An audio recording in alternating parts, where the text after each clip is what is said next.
ആകാശവാണി. നമസ്കാരം. പ്രാദേശിക വാർത്തകൾ വായിക്കുന്നത് ബിന്ദു വിനോദ്.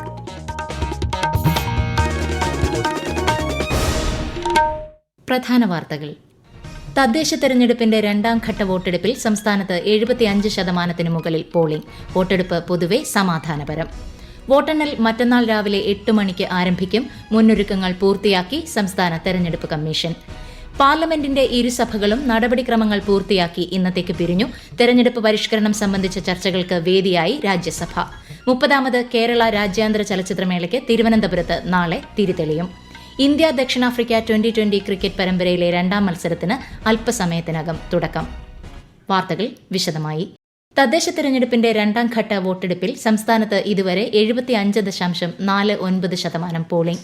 തൃശൂർ മുതൽ കാസർഗോഡ് വരെയുള്ള 7 ജില്ലകളിലാണ് ഇന്ന് പോളിംഗ് നടന്നത്. വോട്ടെടുപ്പിന്റെ സമയപരിധി 6 മണിയോടെ പൂർത്തിയായെങ്കിലും ക്യൂവിൽ അവശേഷിച്ചിരുന്നവർക്ക് വോട്ട് ചെയ്യാൻ ക്രമീകരണം ഒരുക്കിയിട്ടുണ്ട്. മികച്ച ജനപങ്കാളിത്തമാണ് മിക്ക ബൂത്തുകളിലും രാവിലെ മുതൽ ദൃശ്യമായത്. 604 തദ്ദേശ സ്ഥാപനങ്ങളിലെ 12,391 വാർഡുകളിലാണ് ഇന്ന് തെരഞ്ഞെടുപ്പ് നടന്നത്. വോട്ടെടുപ്പ് പൊതുവെ സമാധാനപരമായിരുന്നു. 1ഉം 2ഉം ഘട്ടങ്ങളിലായി 73.37% പോളിംഗാണ് സംസ്ഥാനത്ത് രേഖപ്പെടുത്തിയിരിക്കുന്നത്.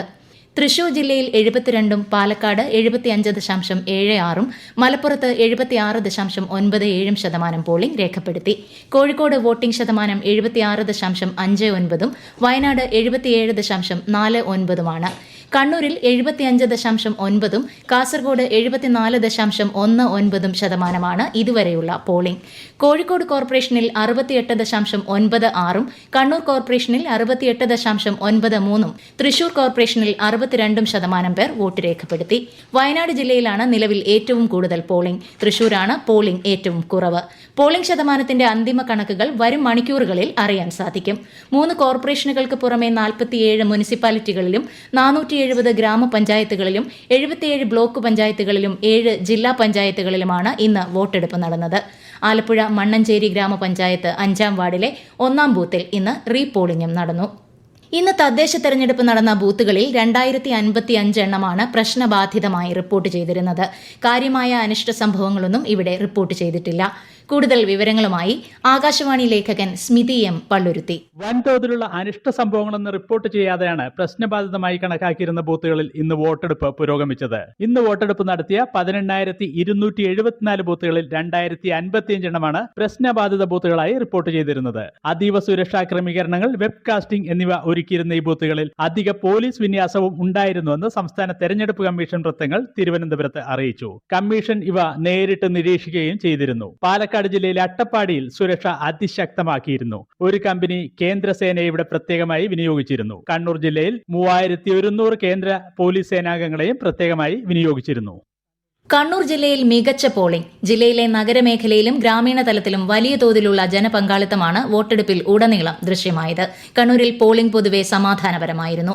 വിശദവിവരങ്ങളുമായി ആകാശവാണി കണ്ണൂർ ജില്ലാ പ്രതിനിധി KO ശശിധരൻ. ഗ്രാമപഞ്ചായത്തുകളിലും നഗരസഭകളിലും കോർപ്പറേഷനിലും ഉയർന്ന വോട്ടിംഗ് ശതമാനം രേഖപ്പെടുത്തി. മട്ടന്നൂർ നഗരസഭ ഒഴികെ ജില്ലയിലെ 92 തദ്ദേശ സ്ഥാപനങ്ങളിലെ വാർഡുകളിലാണ് ഇന്ന് വോട്ടെടുപ്പുണ്ടായത്.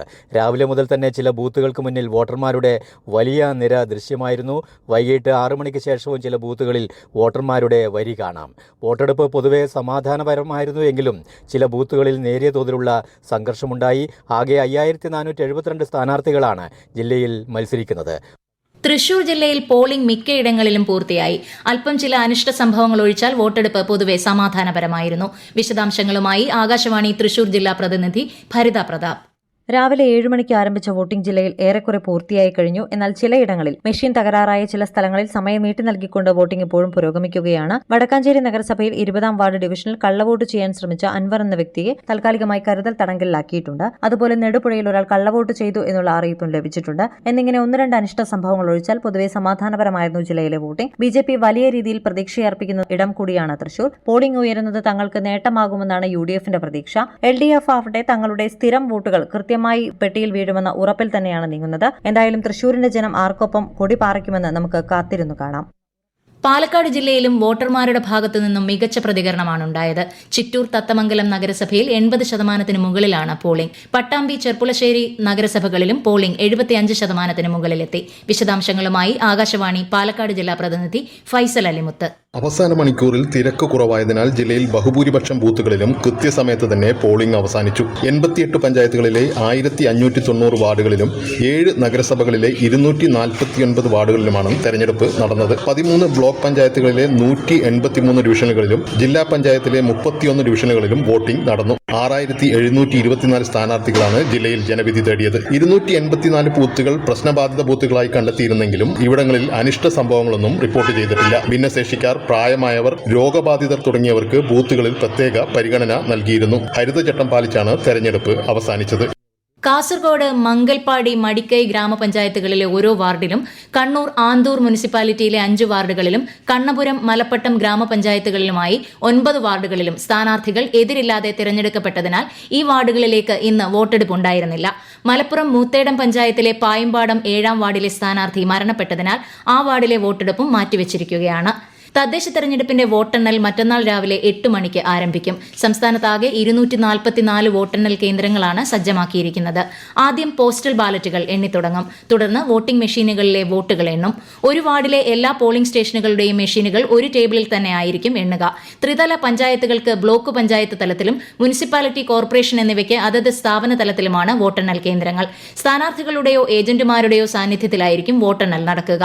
വരണാധികാരി അനുവദിക്കുന്ന വ്യക്തികളെ മാത്രമേ വോട്ടെണ്ണൽ കേന്ദ്രത്തിൽ പ്രവേശിപ്പിക്കുകയുള്ളൂ.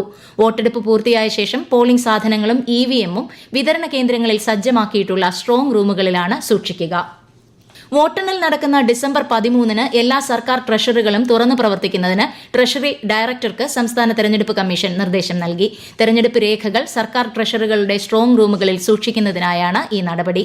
തദ്ദേശ തെരഞ്ഞെടുപ്പിനുള്ള വോട്ടെടുപ്പ് അവസാനിച്ചതിനാൽ സ്ഥാനാർത്ഥികളും രാഷ്ട്രീയ പാർട്ടികളും ഉപയോഗിച്ച പ്രചാരണ സാമഗ്രികൾ നീക്കം ചെയ്യണമെന്ന് സംസ്ഥാന തെരഞ്ഞെടുപ്പ് കമ്മീഷണർ A. ഷാജഹാൻ നിർദ്ദേശിച്ചു. വോട്ടെണ്ണൽ കേന്ദ്രങ്ങളിലും ഉദ്യോഗസ്ഥരും മറ്റുള്ളവരും ഹരിതചട്ടം പാലിക്കാൻ ശ്രദ്ധിക്കണം. റോഡിലും പൊതുസ്ഥലങ്ങളിലുമുള്ള പ്രചാരണ ബോർഡുകൾ, ബാനറുകൾ എന്നിവ ഉടൻ നീക്കം ചെയ്യാൻ സ്ഥാനാർത്ഥികളും രാഷ്ട്രീയ പാർട്ടികളും മുൻകൈയെടുക്കണം. ഭരണസമിതിയുടെ കാലാവധി ഈ മാസം 20-ന് അവസാനിക്കുന്ന തദ്ദേശ സ്ഥാപനങ്ങളിലെ പുതിയതായി തെരഞ്ഞെടുക്കപ്പെടുന്ന അംഗങ്ങൾ ഈ മാസം 21-ന് മുൻപ് സത്യപ്രതിജ്ഞ ചെയ്ത് ചുമതലയേൽക്കണമെന്നാണ് സംസ്ഥാന തെരഞ്ഞെടുപ്പ് കമ്മീഷൻ നൽകിയിരിക്കുന്ന നിർദ്ദേശം. പഞ്ചായത്തുകളിലും നഗരസഭകളിലും ആദ്യ അംഗത്തെ അതത് വരണാധികാരികളാണ് സത്യപ്രതിജ്ഞ ചെയ്യിക്കുക. കോർപ്പറേഷനുകളിൽ ജില്ലാ കളക്ടർമാർ ആദ്യ അംഗത്തെ സത്യപ്രതിജ്ഞ ചെയ്യിക്കും. സത്യപ്രതിജ്ഞയ്ക്ക് ശേഷം തിരഞ്ഞെടുക്കപ്പെട്ട അംഗങ്ങളുടെ ആദ്യ യോഗം ചേരും. Panchayat president, vice president, municipal chairperson, deputy chairperson സ്ഥാനങ്ങളിലേക്കുള്ള തെരഞ്ഞെടുപ്പ് സംസ്ഥാന തെരഞ്ഞെടുപ്പ് കമ്മീഷൻ നിശ്ചയിക്കുന്ന തീയതിയിൽ ഭരണാധികാരികൾ നടത്തേണ്ടതാണ്. കോർപ്പറേഷൻ മേയർ, ഡെപ്യൂട്ടി മേയർ തെരഞ്ഞെടുപ്പുകൾ ജില്ലാ കളക്ടർമാരാണ് നടത്തേണ്ടത്. ഈ വാർത്തകൾ ആകാശവാണിയിൽ നിന്ന്. ആകാശവാണി വാർത്തകളും വാർത്താധിഷ്ഠിത പരിപാടികളും All India Radio News Thiruvananthapuram YouTube ചാനലിലും All India Radio News Thiruvananthapuram Facebook പേജിലും AR News_ തിരുവനന്തപുരം ഇൻസ്റ്റഗ്രാം അക്കൌണ്ടിലും AR News_TVM X ഹാൻഡിലും ലഭ്യമാണ്. പാർലമെന്റിന്റെ ഇരുസഭകളും നടപടിക്രമങ്ങൾ പൂർത്തിയാക്കി ഇന്നത്തേക്ക് പിരിഞ്ഞു. വന്ദേമാതരത്തിന്റെ 150-ാം വാർഷികത്തോടനുബന്ധിച്ചുള്ള ചർച്ചകൾ രാജ്യസഭയിൽ പൂർത്തിയായി. ദേശീയ ഗീതമായ വന്ദേമാതരം രാഷ്ട്രത്തിന്റെ ആത്മാവിനെ ഉണർത്തുന്ന മന്ത്രമാണെന്ന് ചർച്ചയ്ക്ക് മറുപടി നൽകിക്കൊണ്ട് കേന്ദ്രമന്ത്രി JP നഡ്ഡ പറഞ്ഞു. സ്വാതന്ത്ര്യ സമരകാലത്ത് നടന്ന നിരവധി ചരിത്ര സംഭവങ്ങൾക്ക് സാക്ഷ്യം വഹിച്ച വന്ദേമാതരം ഏവർക്കും ഊർജ്ജം പകർന്നു നൽകുന്നതായും അദ്ദേഹം അഭിപ്രായപ്പെട്ടു.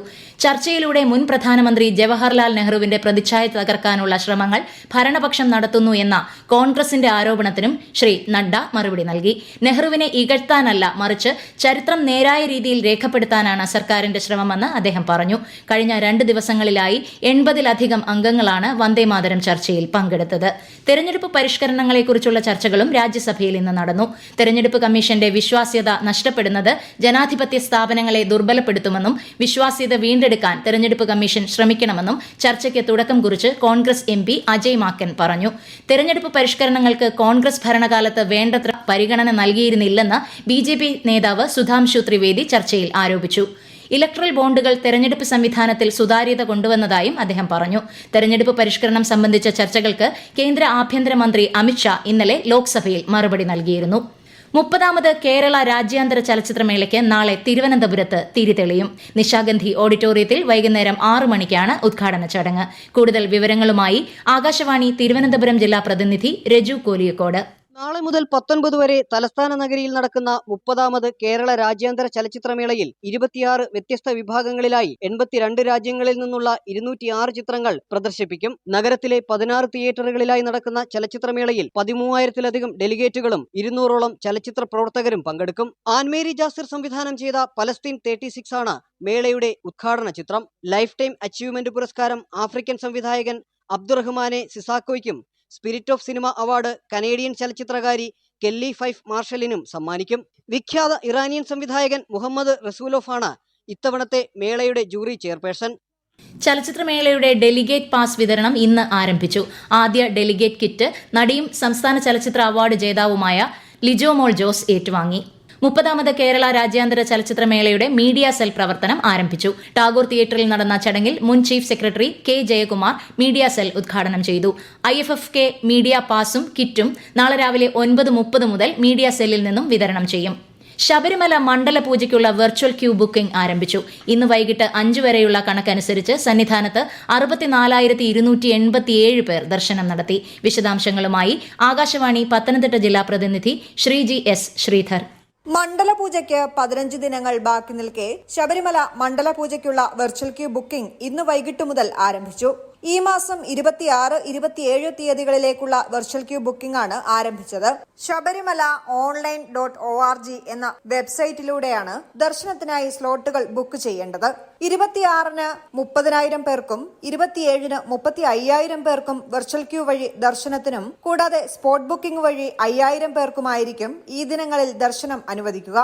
കേരളത്തിൽ ഡിജിറ്റൽ സാങ്കേതിക സർവകലാശാലകളിലെ VC നിയമനത്തിൽ സുപ്രധാന നീക്കവുമായി സുപ്രീംകോടതി. VCമാരെ സുപ്രീംകോടതി നേരിട്ട് നിയമിക്കും. മുദ്രവെച്ച കവറിൽ പേരുകൾ നൽകാൻ ജസ്റ്റിസ് ദൂലിയ കമ്മിറ്റിക്ക് കോടതി നിർദ്ദേശം നൽകി. മുഖ്യമന്ത്രിയുടെ കത്തും ഗവർണറുടെ മറുപടിയും പരിശോധിച്ച ശേഷം സമിതി ബുധനാഴ്ചയ്ക്കകം കോടതിക്ക് റിപ്പോർട്ട് സമർപ്പിക്കണം.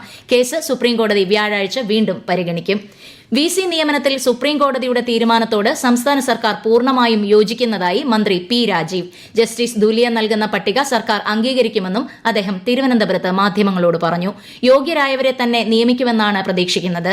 ചാൻസലറുടെ അഭിപ്രായങ്ങളും ഒപ്പം മുഖ്യമന്ത്രിയുടെ നിർദ്ദേശങ്ങളും പരിഗണിച്ച് സമവായത്തിലെത്താമെന്ന നിലപാടാണ് സർക്കാർ സ്വീകരിച്ചതെന്നും മന്ത്രി വ്യക്തമാക്കി. തീവ്ര വോട്ടർ പട്ടിക പരിഷ്കരണത്തിന്റെ സമയപരിധി 6 ഇടങ്ങളിൽ പുനർനിശ്ചയിച്ച് കേന്ദ്ര തെരഞ്ഞെടുപ്പ് കമ്മീഷൻ. പുതുക്കിയ തീയതി പ്രകാരം തമിഴ്നാടും ഗുജറാത്തും എന്യൂമറേഷൻ പ്രക്രിയ ഈ മാസം 14-നകം പൂർത്തിയാക്കണം. മധ്യപ്രദേശ്, ഛത്തീസ്ഗഡ്, ആൻഡമാൻ നിക്കോബാർ ദ്വീപുകൾ എന്നിവിടങ്ങളിൽ അവസാന തീയതി ഈ മാസം 18 വരെ നീട്ടിയിട്ടുണ്ട്. ഉത്തർപ്രദേശിൽ അവസാന തീയതി ഈ മാസം 26 വരെയാണ് നീട്ടിയത്.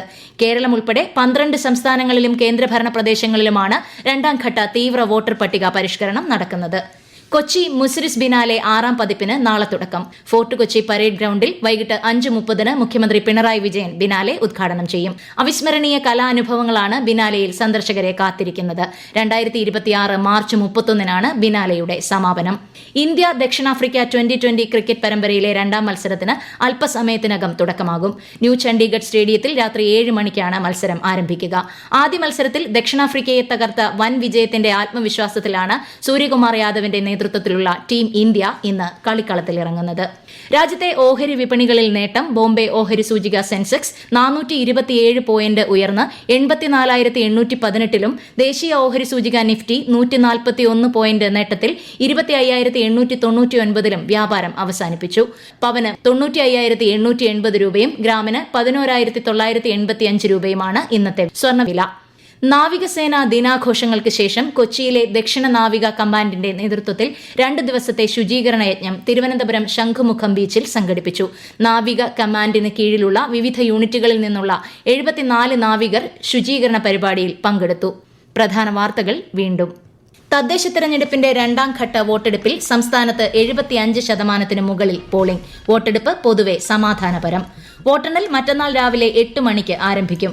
മുന്നൊരുക്കങ്ങൾ പൂർത്തിയാക്കി സംസ്ഥാന തെരഞ്ഞെടുപ്പ് കമ്മീഷൻ. പാർലമെന്റിന്റെ ഇരുസഭകളും നടപടിക്രമങ്ങൾ പൂർത്തിയാക്കി ഇന്നത്തേക്ക് പിരിഞ്ഞു. തെരഞ്ഞെടുപ്പ് പരിഷ്കരണം സംബന്ധിച്ച ചർച്ചകൾക്ക് വേദിയായി രാജ്യസഭ. 30ാമത് കേരള രാജ്യാന്തര ചലച്ചിത്രമേളയ്ക്ക് തിരുവനന്തപുരത്ത് നാളെ തിരിതെളിയും. ഇന്ത്യ ദക്ഷിണാഫ്രിക്ക 2020 ക്രിക്കറ്റ് പരമ്പരയിലെ 2ാം മത്സരത്തിന് അല്പസമയത്തിനകം തുടക്കം. പ്രാദേശിക വാർത്തകൾ കഴിഞ്ഞു. അടുത്ത വാർത്താ പ്രക്ഷേപണം രാത്രി 7:25.